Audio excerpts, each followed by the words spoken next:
Happy Sunday, everybody. It's RC Harley down in the great state of Texas. I just wanted to do a little bit of a video here. I guess you might call it maybe an inspirational video or a demonstration video or whatever you want to call it. Y'all have to bear with me. I'm not any kind of a content creator or anything like that. But I've had some people PM me and ask me about the layout, what the concept is, how it runs, what I'm doing, stuff like that. Somebody said they wanted to see some more stuff about the layout. So, with everybody's permission and I guess you'd say willingness to watch, gonna make this short video here. What this is right now I'm calling it the BNSF North Central Texas sub. This layout was started back in 1983. So the layout itself has been around for many years. It was originally in another building, and once I got into the Army, I left, went and did Army stuff until 1993, and then I turned around and came back and thought I'd do something safe, so I joined the fire department for 23 years. And during all of that time, I had a little bit of time to work on the railroad. It was originally outside in a 35-foot building. And finally, the layout was disassembled because the 35-foot building just became unrepairable. And the layout sat in storage for a long time. Watching some trains up here on live cam in Hearne, Texas, which is a couple of hours south of me. So anyway, I decided I had this front room, and you know what? I just got to have my railroad back. I got to have my layout back. So here we are, the BNSF North Central Texas sub. Just explaining a little bit. Several YouTube creators and stuff have said, gotta have staging, gotta have staging, gotta have staging, because you need a place to park your trains whenever they're not on the, on stage. So, all of this bench work here is original bench work from 1982. And what happened was I didn't build it sectional. So when I took it apart, I ended up cutting it with a saber saw. And there's the other end of it. This yard was originally straight and went like 35 feet yonder way in the other building. So what I'm doing is I'm reclaiming the layout. I've reclaimed 95% of the track, all of the turnouts, the bench work, stuff like that. And this down here, 1, 2, 3, 4, 5, 6, 7, 8, 9, 10. This is a 10-track staging yard with a return track on the back. So somebody asked me, one of the first questions I want to answer is, good Lord, that's a lot of tracks. Which one is the main? They're all the main. They're all mainline tracks, because you could park 1 to 2 trains per staging. And if all of these tracks are filled with trains and the center one out here doesn't have a train, it's a main. A train can run through continuously, because this is at this point in time, this is a closed loop system. I guess you'd call a folded dog bone. Speaking of dogs, There's my supervisor of safety, Boomer. You say good morning. He loves watching the trains. You say morning? You say morning? Hmm? Can you? No. You want to say morning? Say good morning. Don't sneeze. Say good morning. Really? Good boy.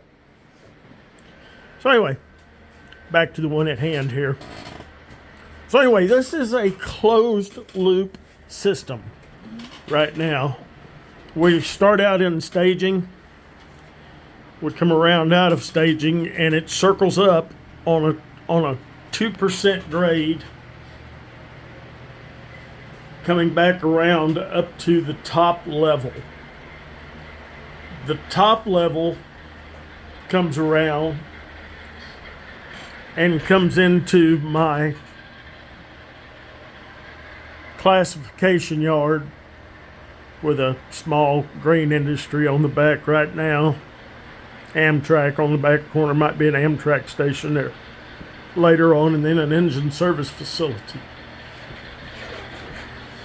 So that being said, one of these days, see these back tracks right here, that's where Amtrak is parked as a siding. And you got two mains here, an inside main and outside main, that circle back down into the helix at, again, a 2% grade. And then when it gets down here to the bottom, then it comes back into staging. The Santa Fe train on the back there is on the return track, which is basically the inside main, and then outside main here is to the front. Somebody also asked another question that I wanted to answer. How in the heck did you do that? Look at that helix. You can't do that. It'll never work. And I'm here to tell you folks, proof in concept, it works. I used all thread, so it's fully adjustable to where you can adjust the grade up, adjust the grade down. The track is hot glued to these cross sections here, and the Kato roadbed here is strong enough that there's no warping, there's no drooping, no nothing. It's very nice, very solid. So that being said, here we go. I just laid this piece of original bench work this morning, and it originally connected to this over here and went that way, but I had to bend it around at a 90 degrees. So what's going to happen is I'm going to put a fresh piece of bench work in right here, and then these tracks are going to curve around over into this area. What we're looking at here is we're looking at 6 tracks, 1, 2, 3, 4, 5, 6. This is the arrival departure yard. It will be double-ended. Trains coming in and out will come to the arrival departure yard, which will connect over here to the ladder and to the bypass and to the engine service facility. You also have 1, 2, 3, 4, 5, 6 classification tracks. The classification tracks are going to be stub-ended on this end, and then these 6 arrival departure tracks, this track is going to come out, and then it's going to bend around over to this area where the 6 tracks are going to go this way, curve out and follow, and go right through that messy, junky closet. It's going to go right through. It's going to close back down on itself. There's going to be a lift-out bridge right there. It's going to go through the wall into another room where the main layout is going to be. Same thing on this end right here. Again, this is staging, but this new piece of track that's laid in right here is a main line that will also go through the wall into the other room. So it will go out into the other room, do whatever we're doing, turn around and come back in over here to the classification and arrival departure. All of this is going to be buried because this is, again, this is staging area. So, with further ado, the eye candy for today provided by Norfolk Southern. These are scale trains, C40-8s with sound, and we're just gonna run a little short train around here. This little short grain train there, but I'm testing the track today to make sure that all the clearances are good.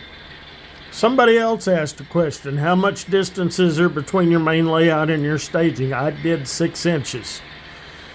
Oh no, 6 inches, you can never do that. That's not gonna work. You know, see, I can get my hand in there with a train moving, I can vacuum it, I can do whatever I want to do. So the train is coming out of staging. It's still covered over. I like to use the Kato turnouts, crossovers, stuff like that, simply because they're very, very reliable. They're remote. You know, I can wire them up to the control panel once it's buried over, then, you know, we'll still be able to access it from the control panel at the dispatcher's or yardmaster's desk. I forget the minimum radius, but this is the minimum radius on the layout. Right now, and so far, all of my 6-axle locomotives are working good on it. Every now and then I'm having a little bit of problems. Of course, you know, there's going to be bugs on a new layout or even a rebuilt layout that you're going to have to tweak. But she's coming up out of staging now. So the yardmaster could be over here at the yardmaster's desk, classifying cars, stuff like that. And if there's a train scheduled to arrive from out of town, then it can come in and drop off cars, pick up cars, do whatever it needs to do, and then go right back down into staging again.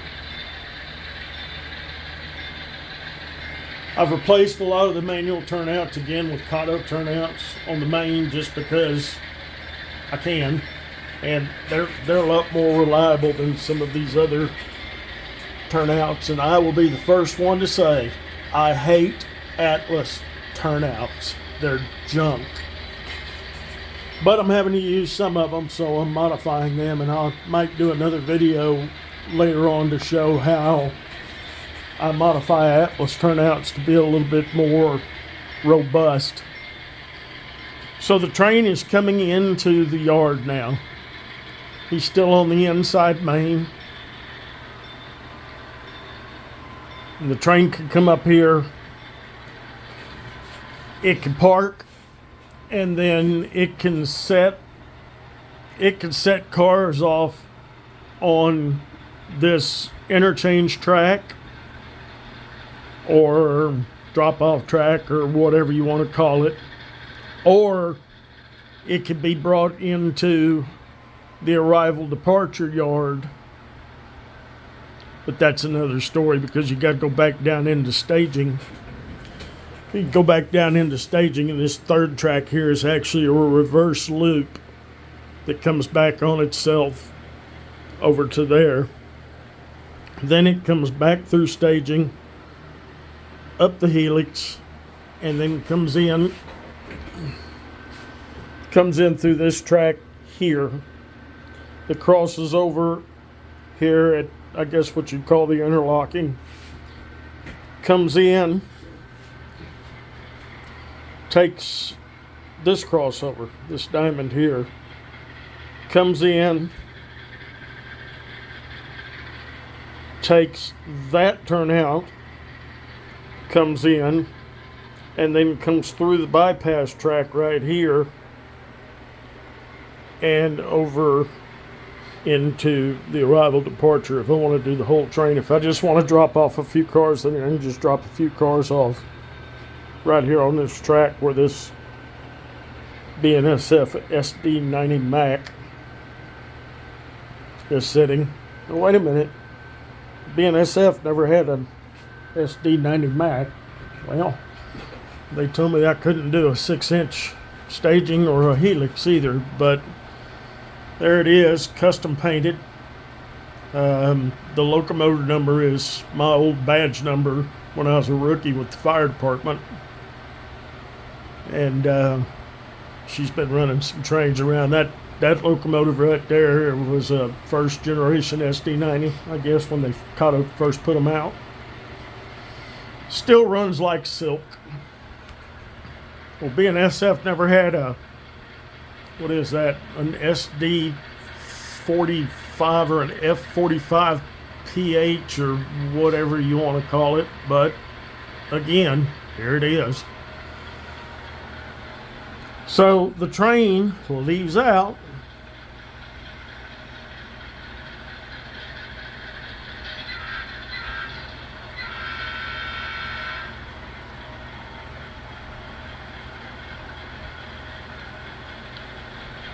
It leaves out.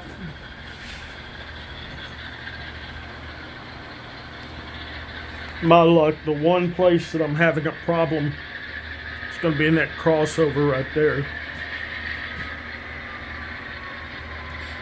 And of course, now that it's on camera, it'll probably derail. And it didn't. So the train departs out. He can depart on the inside main or the outside main. I'm just doing the outside main simply because I'm having a little bit of track issues on the inside main. And I really don't feel like crawling up in there and re-railing a bunch of cars. I'll probably get up in there later on. It's hard for me to get up in under there where that chair is.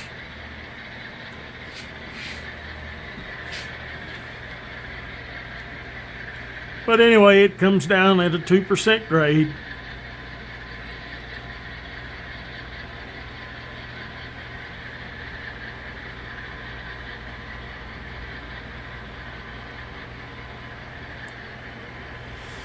And I could set this train to continuously run in the background if I want to, just for eye candy of trains passing through in the night.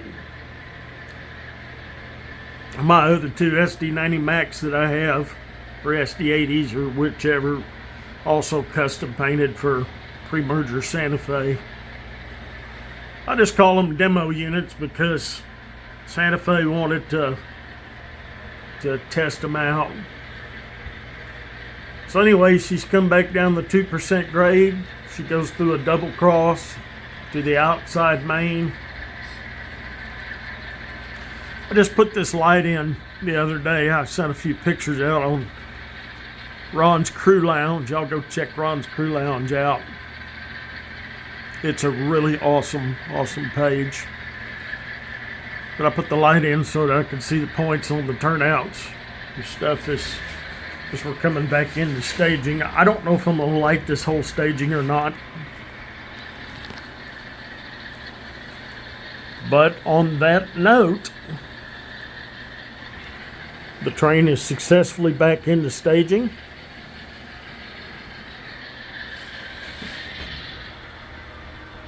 And it can park right there. Can another train get by? Yes. There's 9 more tracks back there to choose from for any trains to go through, park, do whatever they want to do. So, if anybody has any questions or comments or concerns or, hey, you can't do that posts, I even like those. Give me a shout. comment and stuff on it. And I guess I'm going to get back to building on this classification yard. Hope everybody has a happy Father's Day. Today is Father's Day. So if you're a father, happy Father's Day. If you're not, have a good Father's Day. Y'all take care.